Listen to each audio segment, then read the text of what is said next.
Hello friends, today we are going to discuss one of the essential topics, DNA as a genetic material.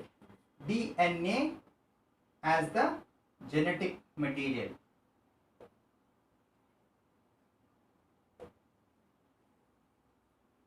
We all knew that nucleotide sequence present in nucleic acid, that means DNA or RNA, serve as genes. That means they synthesize a biomolecule through transcription and translation that had a specific biomolecular function. Say for instance protein, a morphological character, enzyme, a biochemical character. But some time ago, scientists don't know which one, that means which biomolecule is genetic material. For them, genes are nothing but a hypothetical particle until until Sutton and Boveri independently prove that chromosomes, that means what we call chromosomal theory of inheritance. Chromosomal theory of inheritance. They say that chromosomes carry genes and these chromosomes segregate during gametogenesis. That means gametes become haploid. Later, during random fertilization, the diploid is restored. And this becomes the basis for Mendelian segregation and independent assortment. Still, the question prevails: which biomolecule is genetic material, whether the protein or the nucleic acids? To answer this question, there are three schools of thoughts. One, the Griffith transformation principle. Two, Avery, MacLeod and McCarthy. Three, Hershey and Chase radioactive isotope experiment. The first one, that means Griffith transformation principle, is a foundation stone or stepping stone for confirmation that DNA is a genetic material, and is very important experiment. We will discuss point by point, that means school by school, that finally come to inference that DNA is just the genetic material. Griffith, famously called transformation principle.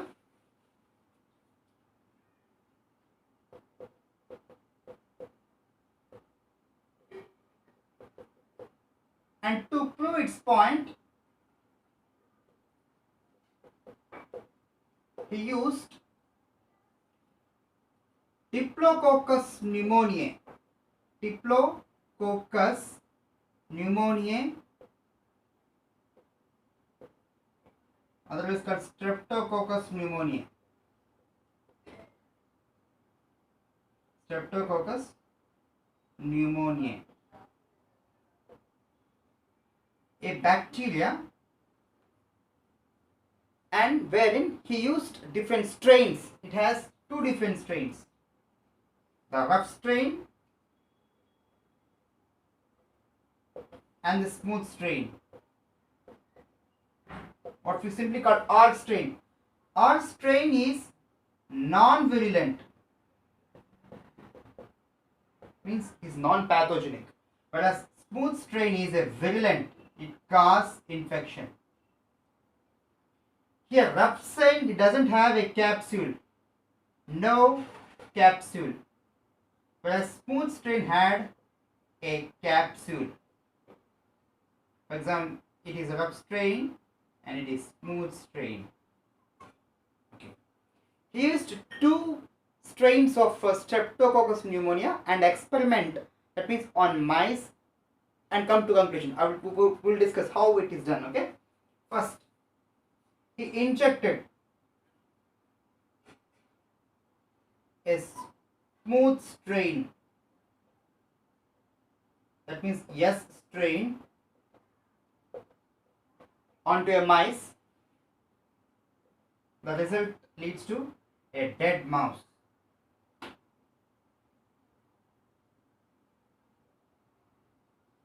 This is case number one. Second case, he used rough strain. For understanding, lowering of tile means dead. Higher, that means rising the tile means it's alive. Okay. Rough strain. The mice is alive.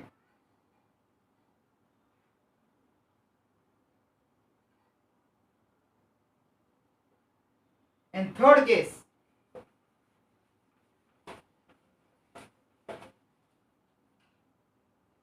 was the first, and this is second, and in third case he used heat killed smooth strain.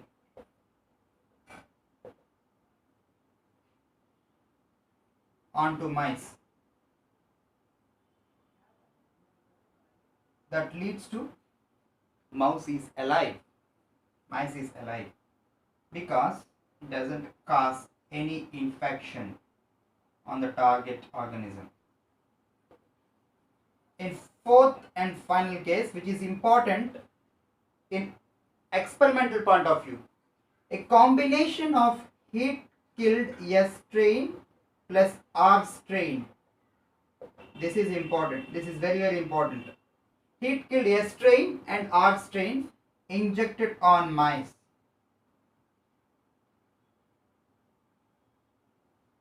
The mice is dead.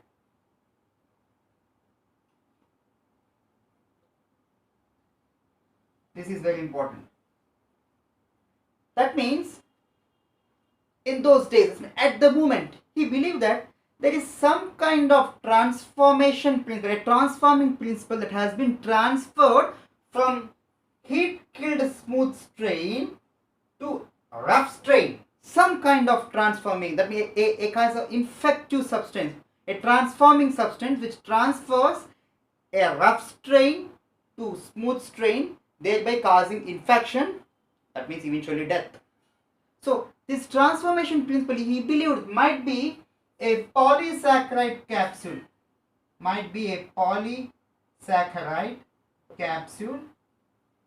or compounds, derivatives responsible which form polysaccharide capsule, but he doesn't know exactly which one is. Something has been transferred from smooth, that means heat killed smooth strain to rough strain, leading to the rough strain ability, that means acquired the ability of its pathogenicity. It have the ability to cause infection, to become virulence, then ultimately death. So maybe a polysaccharide capsule or a something like derivative related to that may be responsible for the transforming principle. Okay, it is the first stepping stone. Later, I told you the second school of thought, Avery, McClure and McCarthy, they proved the nature of the transformation principle. This is very important. After Griffith experiment, successful Griffith experiment, the second school of thought, Avery, McLeod and McCarthy. Avery, McLeod and McCarthy.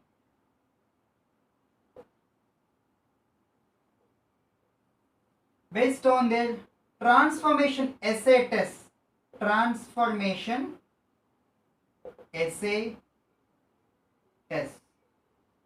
actually it is very logical. They used different enzymes, say for example amylase, protease, lipase, RNase, DNase, and subjecting the same to S strain extract, what we call filtrate of S strain.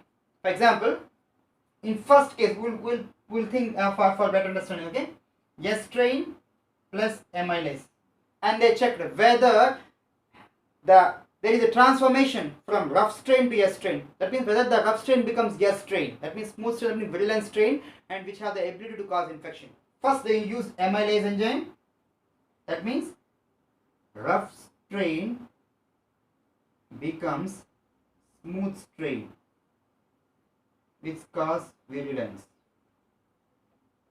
Then they use protease, the same result they got. X, lipase, the same result they got. X, RNA, the same result they got. X, but DNA, the result is different. Why? Because here the thing is, rough strain, R strain did not become S strain.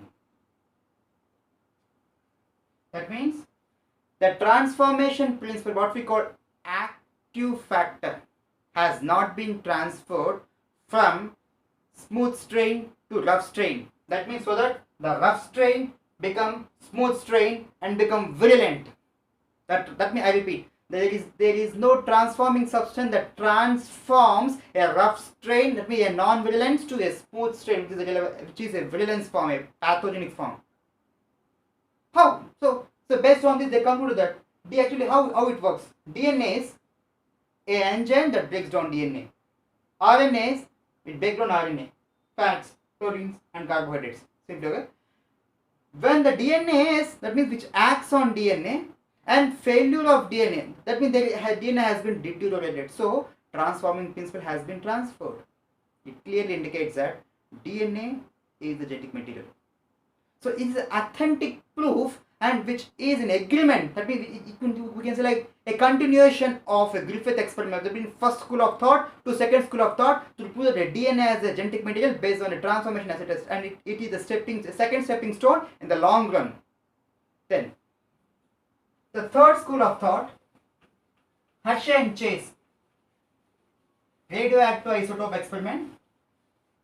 It gives further consolidation and concreteness so that we can come to an inference that yes, DNA is a genetic material. It was what we call highly authenticated experiment, or final confirmation of third school of thought, which completely concretize that DNA is the genetic material.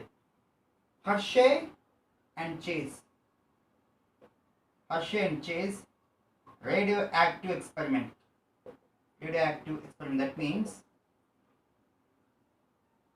we knew that DNA contains phosphorus, protein contains sulfur. So based on this logic, they have incorporated radioactive phosphorus, what we call P32. It's a radioactive phosphorus. Radioactive phosphorus. Then radioactive sulfur. Radioactive sulfur. That means S35. P32 and S35 they have included. And for the experiment they have used T2 bacteriophase. T2 bacteriophase. I'm not going to into the deep issues because this is a basic understanding. It contains a head and capsid, tail and others, okay?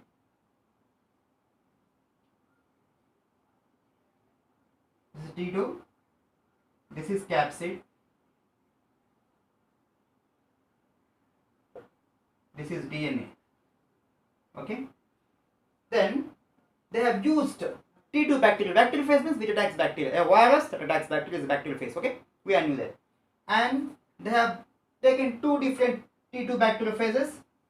One with P32. That means that means DNA has been incorporated with P32, and S35. Another bacteriophase with S35. Then allowing the bacteriophage to attack bacterial cells.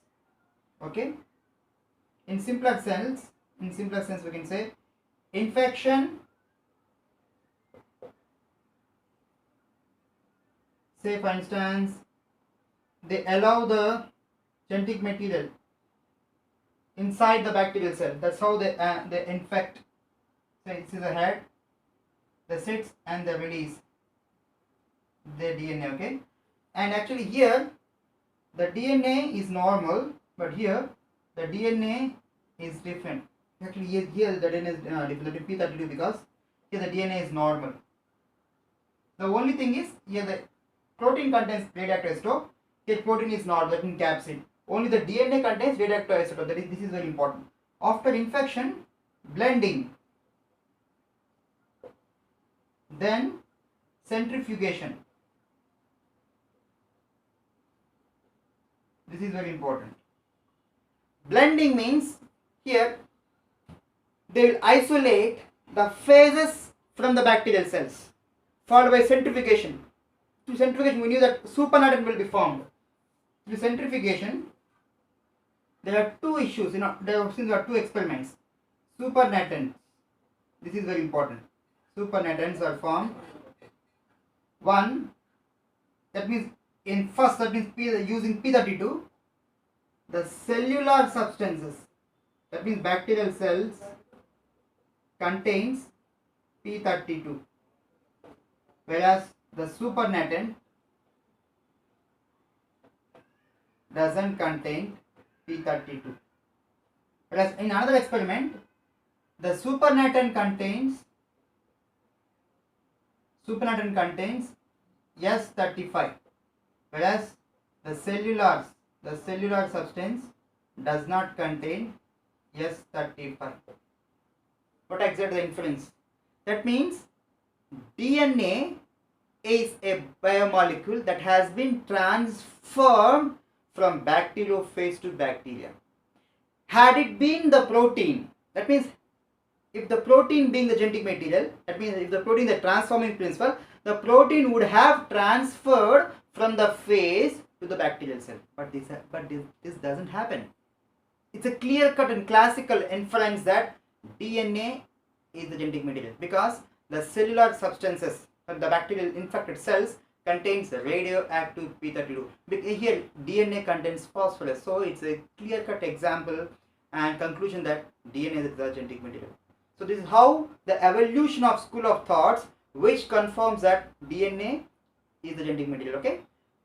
So you can like, comment, and subscribe. The main objective of my presentation, that means my academic lectures through my YouTube channel, is to serve to the needy and poor students. You may share as per it. Okay. Thanks for watching.